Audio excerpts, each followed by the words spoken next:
Lewis ව්‍යුහයක් අඳින්නේ කොහොමද? Lewis ව්‍යුහයක් අඳින්න අපි මුලින්ම කරන්න ඕන අදාළ දේ මේ සූත්‍රය ලියා ගන්න ඕනේ. දැන් සූත්‍රය අපි ලිව්වොත් දැන් මෙතනදී මම ලියන්නේ H2O කියලා ලියාගමුකෝ. H2O. මෙයාගේ ලියලා ඉවර වෙලා දැන් ඊට පස්සේ අපි කරන්න ඕන දැන් මෙයාගේ අපි මේ දැන් හයිඩ්‍රජන් වල ඉලෙක්ට්‍රෝන වින්‍යාසය 1යිනේ. ඔක්සිජන් වල ඉලෙක්ට්‍රෝන වින්‍යාසය 2යි 6යි. කියන්නේ මෙයා හදන්න ඕන බන්ධන දෙකක්. එහෙනම් මෙයා තමයි මධ්‍ය පරමාණුව. එහෙනම් මධ්‍ය පරමාණුව ඇඳගත්තා දෙපැත්තෙන් හයිඩ්‍රජන් දෙක ලියාගත්තා. ඊළඟට පියවර මොකද්ද? මධ්‍ය පරමාණුව සොයා ගැනීම. හරි ඉලෙක්ට්‍රෝන වින්‍යාසය අපි ලිව්වට පස්සේ ඊළඟට මේක තනි බන්ධන වලින් මෙයාලා සම්බන්ධ කරනවා. තනි ඉරකින් සම්බන්ධ. මේ ඉරක් කියන්නේ අපි දන්නවා ඉලෙක්ට්‍රෝන දෙකක්. හරි සම්බන්ධ කරනවා. ඊට පස්සේ තනි බන්ධන වලින් සම්බන්ධ කරා. අවසාන කවචයේ ඉලෙක්ට්‍රෝන ගණන අනුව ඉලෙක්ට්‍රෝන යොදනවා. දැන් අපි දන්නවා හයිඩ්‍රජන් වල අවසාන කවචයේ ඉලෙක්ට්‍රෝන එකයි තියෙන්නේ. ඒ එක මෙතනට දීලා තියෙන්නේ. එහෙනම් ආය හයිඩ්‍රජන් වලට නෑ. මේකෙත් නෑ. ඔක්සිජන් වල අවසාන කවචයේ අපි දන්නවා ඉලෙක්ට්‍රෝන 6යි. ඒ එකෙන් මේ 6න් එකක් මේ සහසංයෝජ බන්ධනයට දීලා තියෙන්නේ. මෙතනත් එකක් දීලා තියෙන්නේ. ඒතකොට තව 4ක් තියෙනවා. ඒ 4 මෙන්න මේ වගේ යුගල් විදියට යොදා හයිඩ්‍රජන් වල ඔක්සිජන් ගාමින් ලියනවා. ඉලෙක්ට්‍රෝන එතන. අෂ්ටකය දැන් බලනවා මේ අෂ්ටකය හරියද කියලා. අෂ්ටකය කියන්නේ දැන් අපි හදමු හයිඩ්‍රජන් ස්ථායි වෙලාද. හයිඩ්‍රජන් වලට අයිති මේ ඉලෙක්ට්‍රෝන දෙකම අයිති. කියන්නේ මේ බන්ධනයේ ඉලෙක්ට්‍රෝන දෙකම අයිතිනේ හයිඩ්‍රජන්. හයිඩ්‍රජන් ඉලෙක්ට්‍රෝන වින්‍යාසය හරි. ඒ කියන්නේ හීලියම් වල ඉලෙක්ට්‍රෝන වින්‍යාසයට ඇවිල්ලා. මෙයාගෙත් එහෙමයි. හීලියම් වල ඉලෙක්ට්‍රෝන වින්‍යාසයට ඇවිල්ලා. මෙයාගේ ඉලෙක්ට්‍රෝන වින්‍යාසය බැලුවොත් එහෙම මෙතන 2යි, මෙතන 2යි 4යි, 5යි 6යි 7යි 8යි.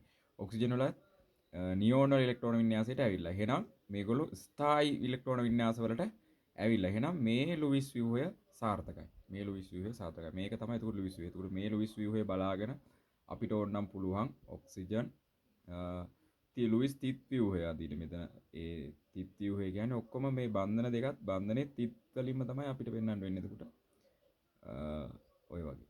හරි. ඕනනම් අපිට පුළුවන් මේ ඉලෙක්ට්‍රෝනය අයිති හයිඩ්‍රජන්ට, මෙයත් අයිති හයිඩ්‍රජන්ට. ඒක හයිඩ්‍රජන් ඉලෙක්ට්‍රෝන වෙන පාටකින් පෙන්වන්න පුළුවන්. මේ වගේ. තිත් කතිර නම් අපිට ඉතින් මේ බන්ධනයේ ඉලෙක්ට්‍රෝන නැත්නම් එක මූලද්‍රව්‍යයක ඉලෙක්ට්‍රෝන කතිර වලින් දාන්න පුළුවන්. අපි හිතමු හයිඩ්‍රජන් වල ඉලෙක්ට්‍රෝන කතිර වලින් දානවා නම් එහෙනම් මෙතන කතිරයක් තිතක් ඔක්සිජන් වල තිත් දෙකයි තිතයි කතිරයක්. අපි හයිඩ්‍රජන් වල ඉලෙක්ට්‍රෝන කතිරයක්. මේක තිත් කතිර ව්‍යුහය. මෙන්න මේ වගේ මේක හරිම සරල පියවර කිහිපයක්. මේ පියවර ටික බැලුවාම හරි.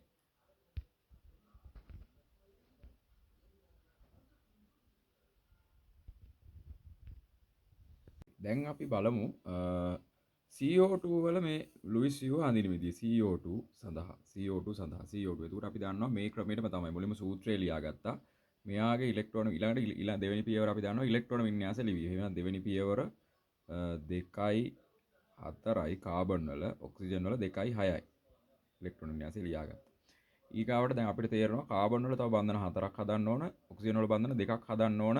එතකොට තමයි ස්ථායි ඉලෙක්ට්‍රෝන වින්‍යාසයක් එන්නේ. හරි. එතකොට අපි මැද්දෙන් ලියාගන්නේ කවුද? කාබන්. ඊට පස්සේ තනි ඊළඟ පියවර ඊට පස්සේ අපි ඔක්සිජන් දෙපැත්තෙන් ලියාගෙන මේගොල්ලෝ ඊළඟ පියවර තනි බන්ධන වලින් මෙයාව සම්බන්ධ කරනවා. තනි බන්ධන වලින් සම්බන්ධ කරා. හරි තනි බන්ධන වලින් සම්බන්ධ කරා. ඊට පස්සේ ඉලෙක්ට්‍රෝන යොදනවා. අවසාන කවචේ ඉලෙක්ට්‍රෝන ගන්න හරියට විදිහට ඉලෙක්ට්‍රෝන යොදනවා. කාබන් වල අපි දැන් ඔක්සිජන් වටේ ඔක්සිජන් වල දාමු. මුලින්ම වටේවට යොදන එක තමයි ටිකක් සාර්ථක වෙන්නේ. ඔක්සිජන් වල දාමු. ඔක්සිජන් වල මෙතන 2 මෙතන 1යි 1යි 2යි 3යි 4යි 5යි. මේ මෙතන මේ බන්ධනයේ දීලා තියෙන ඉලෙක්ට්‍රෝනයයි 6යි. ඒකට මෙයාගෙත් එහෙමයි. මෙතනත් එතකොට 1යි 2යි 3යි 4යි 5යි මේ බන්ධනයේ දීලා තියෙන ඉලෙක්ට්‍රෝනයයි 6යි. මෙතන 1යි 2යි 3යි 4යි කියලා අපිට දාන්න පුළුවන්. දැන් බලනවා ඊළඟට මොකද්ද? හරි. අවසාන අෂ්ටකය බලනවා. දැන් බලනවා මෙයාගේ අෂ්ටකය. එතකොට දැන් මෙයාගේ 5යි මේ දෙකම 1යි 7යි. මෙතන බලන්න ඉලෙක්ට්‍රෝන 5යි. මේ බන්ධන ඉලෙක්ට්‍රෝනය දැන් අයිති මෙයාට. ඒ කියන්නේ හවුලේනේ තියාගන්නේ. එහෙනම් 7යි. හරි. මෙයාගෙත් එහෙමයි. මෙයාගේ එතකොට 7යි. එතකොට අෂ්ටකය සම්පූර්ණ වෙලා නැහැ. නියෝන් වල ඉලෙක්ට්‍රෝන වින්‍යාසයට ඇවිල්ලා නැහැ. මෙයාගෙත් 1යි 2යි 3යි 4යි 5යි 6යි. එයාගෙත් ඇවිල්ලා නැහැ. දැන් එහෙනම් අපිට මේක වැරදි. මේ ලුයිස් ව්‍යුහය මේක ලුයිස් ව්‍යුහය වැරදි. එහෙනම් අපිට පුළුවන් ඒ කියන්නේ අපිට පුළුවන් මේ ලුයිස් ව්‍යුහය වෙනස් කරගන්න. අපි කරන්නේ මේ ඉලෙක්ට්‍රෝනයයි යොදලා තවත් බන්ධනයක් හදාගන්නවා. ඒ කියන්නේ දෙන්නගෙම ඉලෙක්ට්‍රෝනය ගානේ දාන්න ඕන.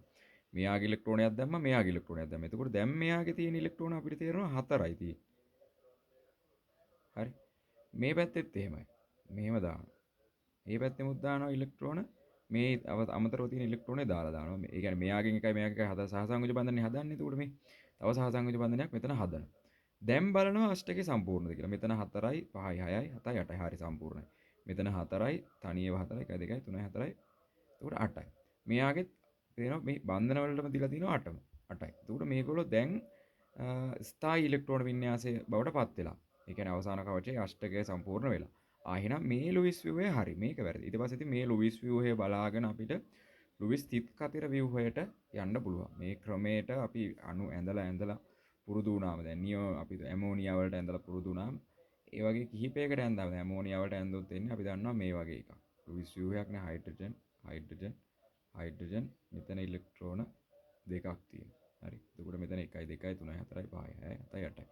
ඒ වගේ අඳිනවා. මේකත් අර ක්‍රමයටම අඳින්න පුළුවන්. මේ වගේ කිහිපයක් ඇන්දම අපිට මේ ලුයිස් ව්‍යුහ අඳින එක ලුයිස් තිත් කතර ව්‍යුහ අඳින එක කරගන්න පුළුවන්.